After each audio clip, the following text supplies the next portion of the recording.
திருவண்ணாமலை மாவட்டத்தில் உள்ள செங்கம்தனி, திருவண்ணாமலை, கீழ்பெண்ணாத்தூர், கலசப்பாக்கம், ஆரணி, போளூர், செய்யார், வந்தவாசித்தனி ஆகிய 8 சட்டமன்ற தொகுதிகளுக்கான சட்டப்பேரவை பொதுத் தேர்தல் நடைபெற உள்ளதால், இந்திய தேர்தல் ஆணையத்தின் தேர்தல் நடத்தை விதிமுறைகள் நடைமுறையில் உள்ளதால், திருவண்ணாமலை மாவட்ட ஆட்சித்தலைவரும் மாவட்ட தேர்தல் அலுவலருமான தர்பகராஜ் மாவட்டத்தில் மேற்கொள்ளப்பட்டு வரும் தேர்தல் நடத்தை விதிமுறைகள் குறித்து விளக்குகிறார்.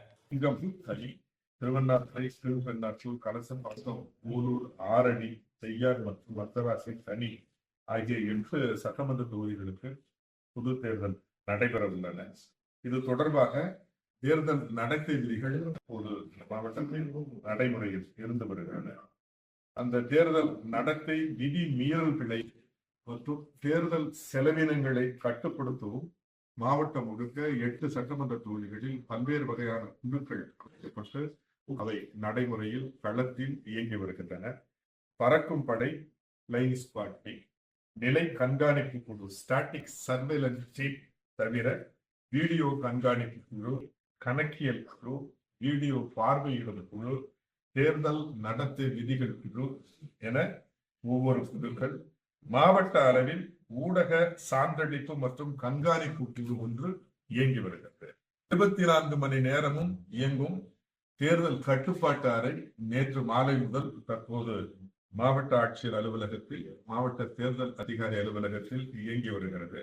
இந்த தேர்தல் கட்டுப்பாட்டு அறை என்னுடைய டோல் ஃப்ரீ நம்பர் 1800-425-7005.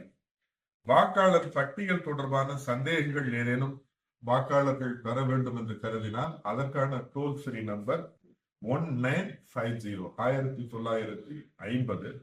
தேர்தல் நடத்தை விதி மீறல் குறித்த புகார்களை தெரிவிக்க வேண்டிய கைபேசி செயலி CVG, இது எல்லோருக்கும் இணையத்தில் பதிவிறக்கம் செய்து கொள்ளலாம். தேர்தல் நடத்தும் அலுவலர்களுடைய முகவரியை பொறுத்தவரை நம்முடைய மாவட்டத்தில் 8 சட்டமன்ற தொகுதிகளில் தேர்தல் கால அட்டவணையின்படி தேர்தல் நடைமுறைகள் தொடங்குகிறது. வேட்புமனு தாக்கல் உள்ளிட்ட நடைமுறைகள். தேர்தல் நடத்தை விதிகளை பொறுத்தவரை தேர்தல் தேதி அறிவிக்கப்பட்டவுடன் தேர்தல் நடத்தை விதிமுறைகள் நடைமுறைப்படுத்தப்பட்டுள்ளன.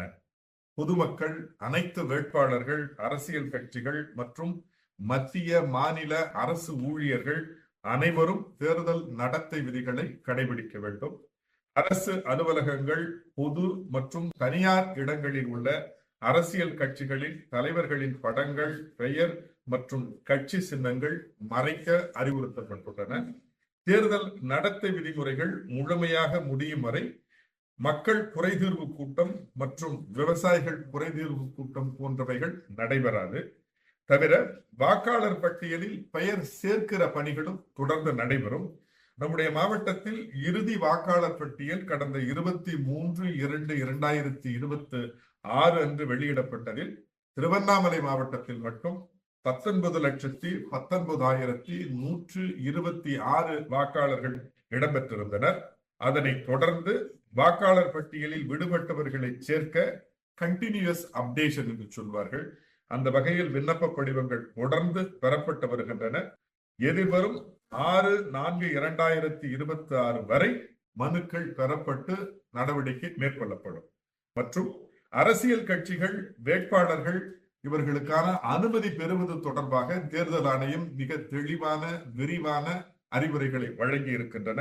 அந்தந்த சட்டமன்ற தொகுதியின் தேர்தல் நடத்தும் அலுவலரிடம் 48 மணி நேரத்திற்கு முன்னரே அனுமதி பெற ஸ்வைதா என்ற கைபேசி அல்லது இணையதளம் வாயிலாக நேரடியாகவோ அல்லது இணையதளம் வாயிலாகவோ விண்ணப்பம் செய்து கொள்ளலாம். அந்த விண்ணப்பம் முறையாக பரிசீலிக்கப்பட்டு அவர்களுக்கு அனுமதி வழங்கப்படும். தேர்தல் அதிகாரி என்கிற முறையில் இந்த தேர்தலை மிக சிறப்பாகவும் விதிமுறைகளுக்கு உட்பட்டும் நடத்த ஒத்துழைப்பு தருமாறு கேட்டுக்கொள்கிறேன்.